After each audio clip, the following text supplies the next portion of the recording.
You won't believe what happened. I came back to my cabin early and Karen, that menace, called the cops. But it's who was inside that will absolutely shock you. The flashing red and blue lights painted the ancient pines, a stark, unwelcome contrast to the serene twilight I usually cherished. Karen's shrill voice cut through the evening air, a banshee wail about property lines and unauthorized occupancy. My blood ran cold not just from the unexpected chaos, but from the knot of dread forming in my stomach. What the hell was going on? The deputy, a young guy I recognized from town, looked uncomfortable as he approached. "Mr. Harrison," he started. His voice hushed. "We've received a complaint about a trespasser on your property." "A trespasser? On my land?" Before I could even process that, Karen shrieked again, pointing a trembling, accusatory finger at my cabin. "He's trying to hide it! I saw someone in there! Someone illegal!"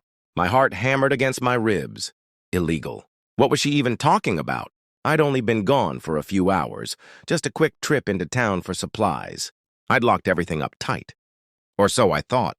The deputy, clearly exasperated by Karen's theatrics, gestured towards my front door. "Sir, if you could just open the cabin, we can verify everything." A cold sweat broke out on my forehead. I knew with a sickening certainty that something was terribly wrong. I could feel eyes on me, not just Karen's triumphant glare, but the whispers of other neighbors, drawn like moths to the spectacle. My sanctuary, my escape from the world, was being violated in the most public way possible. I took a deep breath, trying to steady my racing pulse. This wasn't just about Karen anymore. This was about my home, my privacy, and a creeping sense of unease that something truly unexpected was waiting for me inside. My cabin, nestled deep within the whispering pines, was my sanctuary, a world away from the manicured lawns and soul-crushing conformity of the nearby Pine Ridge Estates HOA. Here, the air smelled of pine needles and damp earth, not the cloying scent of freshly cut grass and simmering resentment. My nearest neighbor was a good half-mile through dense forest, which was exactly how I liked it. The HOA, however, had slowly but surely started to creep towards my haven. Their carefully planned community, with its identical houses and even more identical opinions, was expanding. And with that expansion came Karen Peterson, the self-appointed queen of the HOA, her perfectly coiffed blonde hair and piercing blue eyes, a constant source of anxiety for anyone who dared to stray from her meticulously crafted vision of suburban perfection. She had a way of turning even the most innocuous interaction into a power struggle, a subtle flexing of her HOA-mandated authority. Then there was Brenda, her loyal sidekick, a timid woman who always seemed to be clutching a clipboard and a nervous smile, perpetually overshadowed by Karen's domineering presence. And finally Mark, the only one who occasionally showed a flicker of independent thought, though even he usually caved under Karen's relentless pressure. Our first real clash had been over my mailbox, a simple rustic wooden box I'd built myself, carved with a small whimsical squirrel. Karen had deemed it non-compliant with the HOA's aesthetic guidelines. "Mr. Harrison," she'd begun, her voice dripping with artificial sweetness as she cornered me while I was getting my mail, Brenda hovering nervously behind her. "We've had a few concerns." "Regarding your mailbox?" I'd raised an eyebrow, feigning innocence. "Concerns?" "It's a mailbox, Karen. It holds letters." She'd pursed her lips, a sure sign I was treading on dangerous ground. "It doesn't adhere to the approved community standards. We have a very specific aesthetic we're trying to maintain here at Pine Ridge Estates. Uniformity, you understand." "Uniformity!" I'd scoffed, gesturing vaguely at the towering pines around us. "Nature isn't exactly uniform, Karen. And last I checked, my property isn't technically part of your Pine Ridge Estates. It's my land." Her eyes had narrowed, losing their syrupy facade. "While your property isn't directly within our current development, Mr. Harrison, we are extending our reach, and certain expectations come with being a good neighbor." She'd paused, letting the unspoken threat hang in the air. "We'd hate for there to be any unpleasantness." Brenda had nervously cleared her throat, finally interjecting, "Perhaps a nice, approved black metal mailbox, Mr. Harrison? It would really tie into the community's overall feel." I'd looked from Brenda's pleading eyes to Karen's steel-hard gaze. "I like my squirrel mailbox," I'd stated, my voice firm. "It's staying." Karen had smiled, a brittle, humorless expression. We'll see about that, Mr. Harrison. There are always channels to explore when a property owner is uncooperative. She'd turned on her heel, Brenda scurrying after her, leaving me standing there, a gnawing sense of unease settling in my gut. What channels was she talking about? I knew this wasn't over, not by a long shot, and as the sun dipped below the horizon, casting long, eerie shadows through the trees, I couldn't shake the feeling that Karen was just getting started. The mailbox incident was just the beginning. Karen's channels quickly translated into a relentless campaign of petty harassment.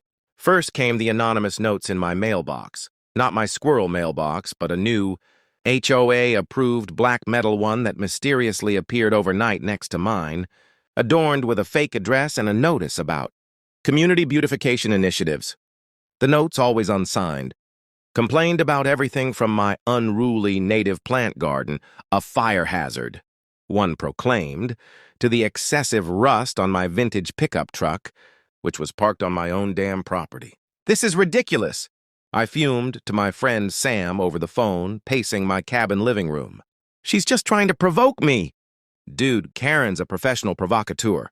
Sam, a more cynical soul than I, replied with a sigh.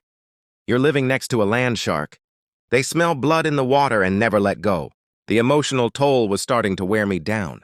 My once peaceful mornings were now punctuated by the gnawing anxiety of what new grievance Karen would conjure up. I'd catch her, or Brenda, peering through the trees at my property, sometimes with binoculars. It felt like I was living under constant surveillance. One sweltering afternoon, I found a bright orange violation notice taped to my cabin door. The offense: unapproved exterior paint color.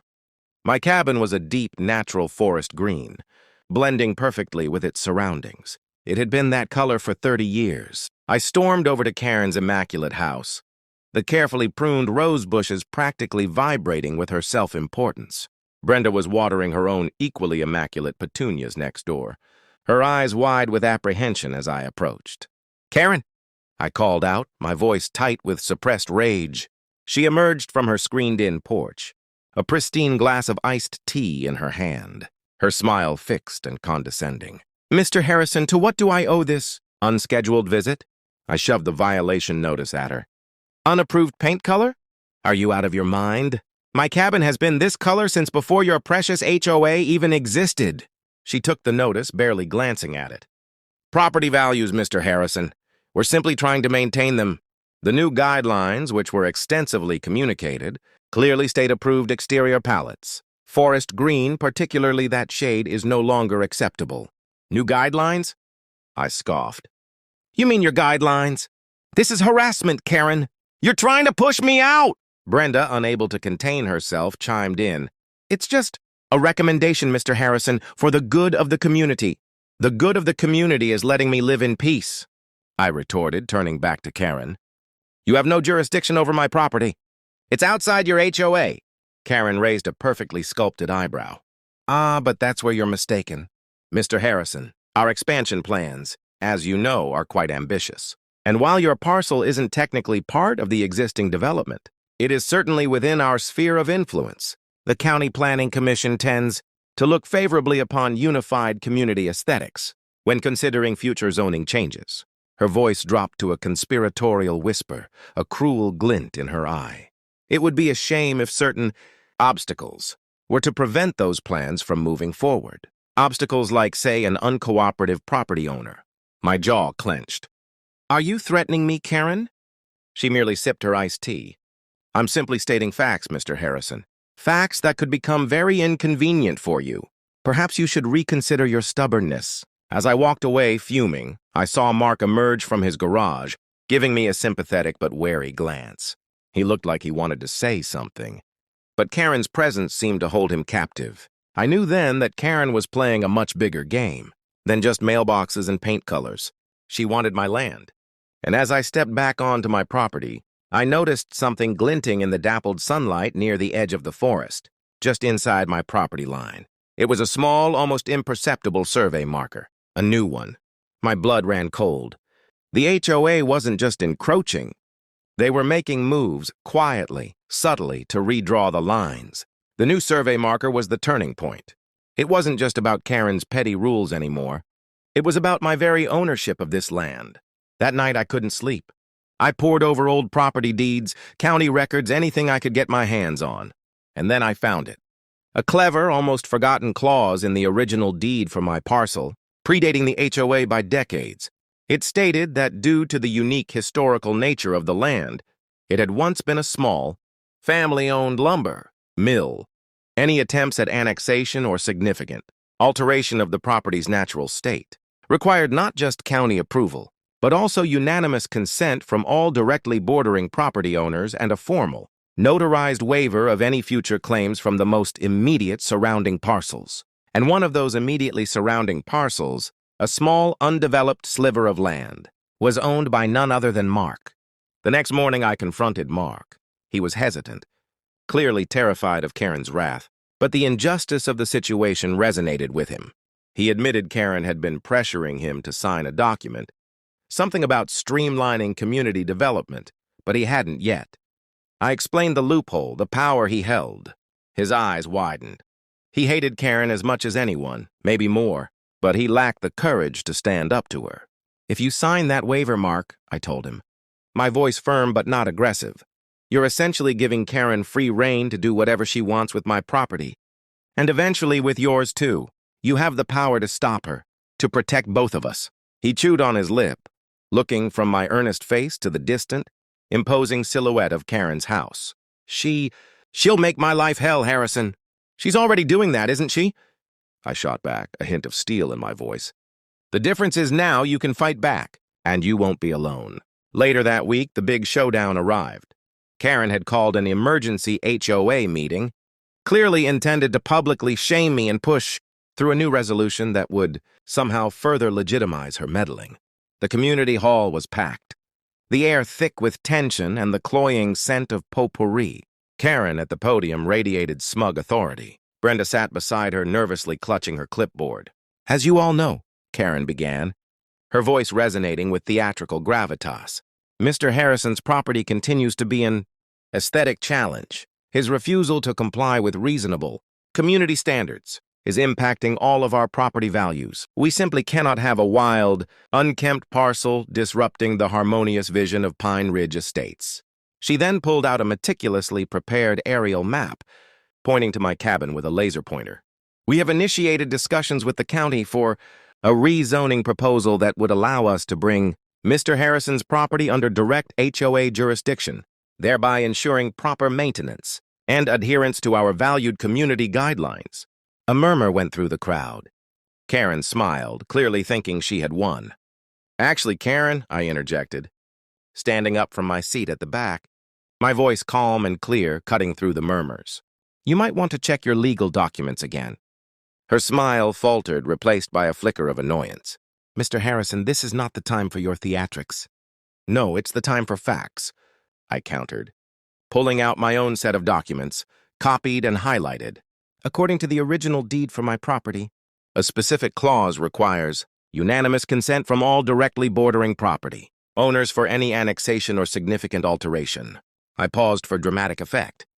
"And one of those directly bordering parcels," I continued, gesturing towards a now standing Mark, who looked pale but resolute, "is owned by Mark here, and he, along with myself, does not consent."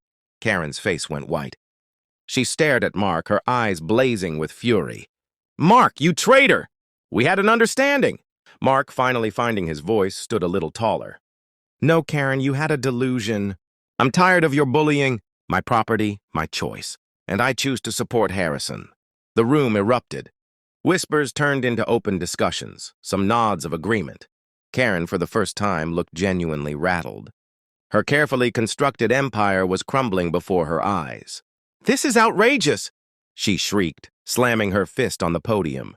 "This is a blatant attempt to undermine the HOA. I will not stand for it."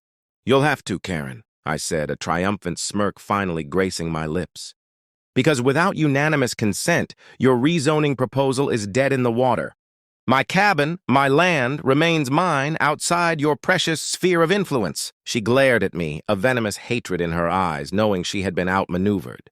But as the meeting dissolved into chaos, and I walked out victorious, I couldn't shake the feeling that this wasn't truly over. Karen was a snake, and she would undoubtedly slither back with a new plan. This battle was won, but the war, that was just getting started. So, what do you think Karen's next move will be? Will she ever give up? And what crazy scheme do you think I'll have to deal with next? Let me know in the comments below, and don't forget to like and subscribe for more insane updates from the cabin.